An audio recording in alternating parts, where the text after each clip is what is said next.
So the market exploded and the StockX team captured a 500% return on a SPX trade overnight swing. So in today's session, we're going to be telling you why we took that swing based on the details of the model.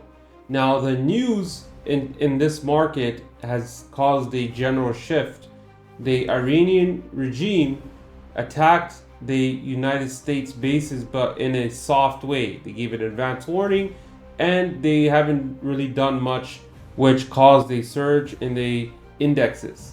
This event lets the market know that future events and attacks are not likely to happen. And as a result, oil prices have dropped, commodities such as gold dropped as well by a significant amount, causing a transition out of those commodities and other assets into risk assets such as Bitcoin, as well as techs and other financials. Based on this news here, we took advantage of an opportunity seeing that the S&P 500 was close to a breakout zone based on our model. We're going to be talking about this in great detail and give you guys an update of what's to come next. So let's go into great detail. So first of all, our first trade that we decided to take profits on when we go back to the prof call out channel. So we give all our updates on every trade that we take right off the bat here. So the first thing that we did here is we decided to take profits off our SPX call, and we mentioned this in yesterday's post-market recap that we were bullish going into yesterday. So we got these yesterday, 60-70 calls. We also provide SPY calls as well, which was given to the free Discord members as well. This went crazy as well, went beyond $2. So from 30 cents to $2 was definitely a nice play for those. Okay, the game plan was to sell right at open, right? I was happy with the 500% trade. I knew that the market could go absolutely higher, but we never want to let a amazing trade go to shit. We could have held runners or whatever the case is, but I wanted to maximize profit and focus on the next trade setup. So that's what we did. We took our profits right off the bat and moved forward into another trade here. So this SPX slash SPY trade was able to provide a lot of members a lot of profits. So the reason why we had taken that play, first of all, had to be because, as I mentioned previously, SPX was closing in our breakout zone. This breakout zone was likely to cause SPX to go to our level 2 or possibly our estimated weekly high, which is exactly where the market had opened. Now, this news was quite significant, as many would imagine, and usually I consecutively call the tops on a lot of levels. So we're seeing that the market has gone to 6,100, which is slightly above my estimates and my levels here as well. So this is where it becomes a little bit tough to play. And what I want to see here is if SPX retests 6080, and then if it holds, then you're likely to see the market go beyond new highs. But you have to be very careful under 6070 and 6050. So these are the key levels you want to be aware of going into tomorrow. But as I mentioned, because of this breakout zone, that's why I decided to take a SPX swing literally at close and managed to make us over 500%. Besides that as well, we knew that the news was good, and even considering when the ceasefire situation broke, the market still ripped regardless. Okay, so that is a sign that the future attacks and all of that stuff was purely meaningless, and that's why the market moved the way it did.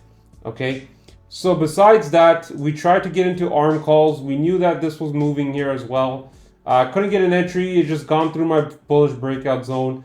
One mistake I made was that when it's in the breakout zone, we just should always buy it straight ahead, right? But we wanted to wait for a little bit of a dip just because SPX was in my tough ranges, but it just absolutely went crazy here. So that was one thing that we were looking at as well.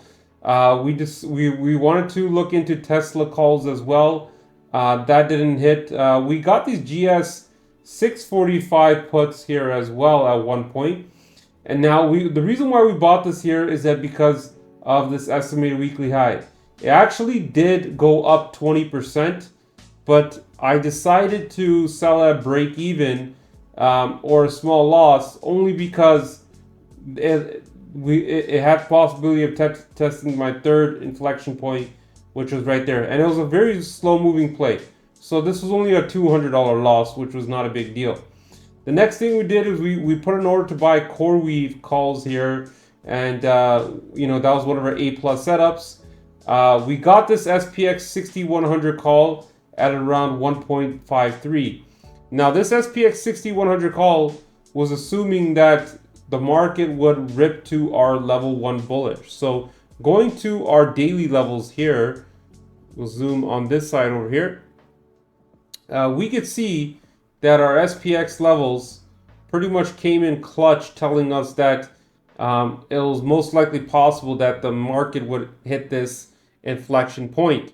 So because of that reason here, we decided to take those 6100s.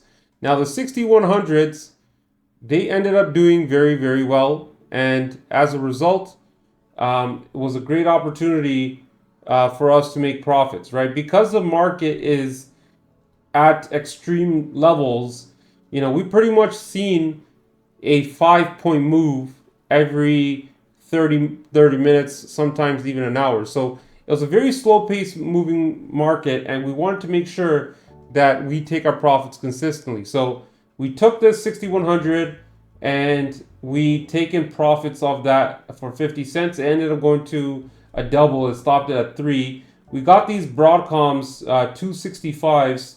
Main reason why we got these Broadcoms today as a quick play is because it hit our estimated weekly high, and going into the daily chart, okay, so this is what I do for my quick setups, is going into the Broadcom chart. We see that Broadcom pretty much was set up for a pop back up. Because the market was moving slow, we wanted to get in an opportunity where there was a chance where a key support would have held, and we pretty much played that all the way up to here, and we took that quick play as 50%. That was a nice trade to do because we sold it for around 30%. It did go to around 50, but it was a nice quick play. We took a Tesla 360 trade here, which we're swinging, and we sold our SPX calls for 50%. So a lot of winning plays here, and we took some other swings as well. Our CoreWeaves failed, and our NVIDIA calls is one that we also sold as well. So I did also purchase NVIDIA calls that I forgot to mention here. Let's see. I posted in the chat here, but I didn't forward it to the channel here. So we bought, if you go over here, because I always want to show you guys the key reasons why I did things, right? So we bought NVIDIA over here, and we should have posted that right over there, okay? So NVIDIA calls was there. We purchased them, and the key setup for this play here is we bought it off level 2 rejection and close to level 1 bullish support. Okay, so going back into our chart over here, right? This is great education for you guys that want to know how to trade options, right? So you see it hit this level 2 right over here.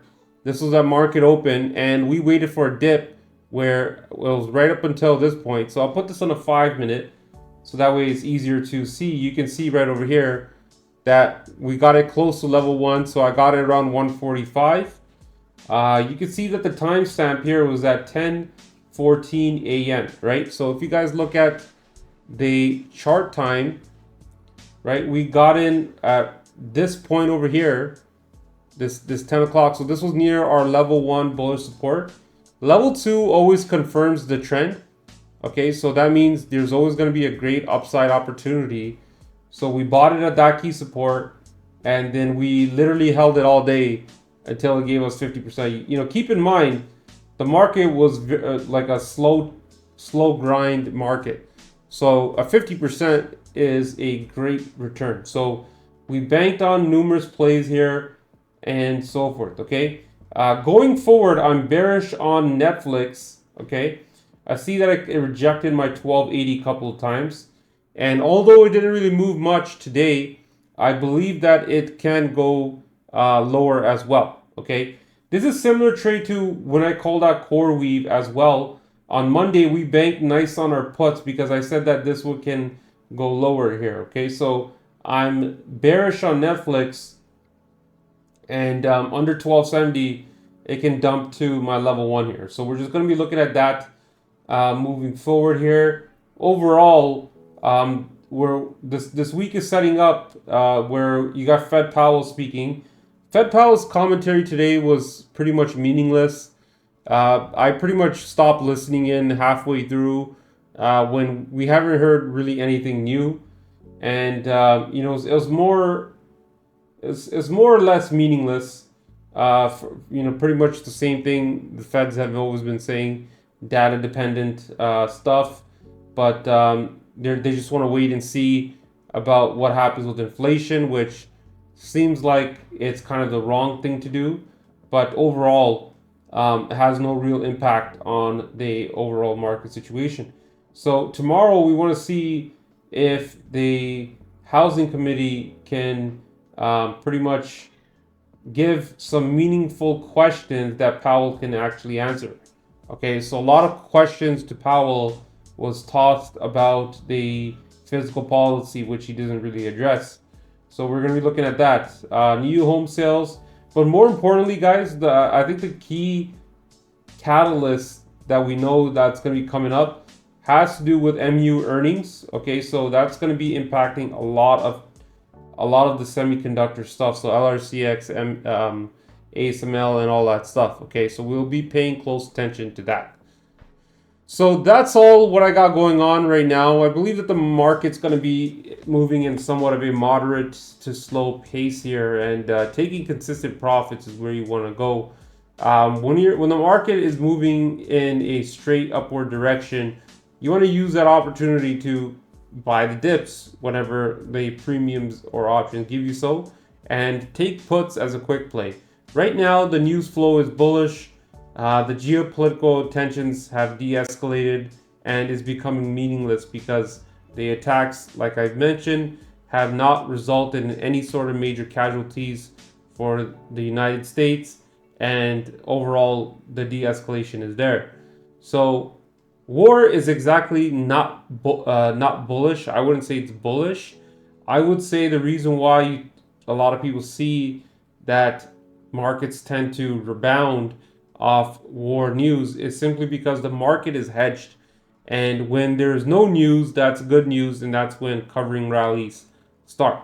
Okay, so saying that war is bullish is not really the right answer, because it comes down to what is exactly happening and how detrimental can it be.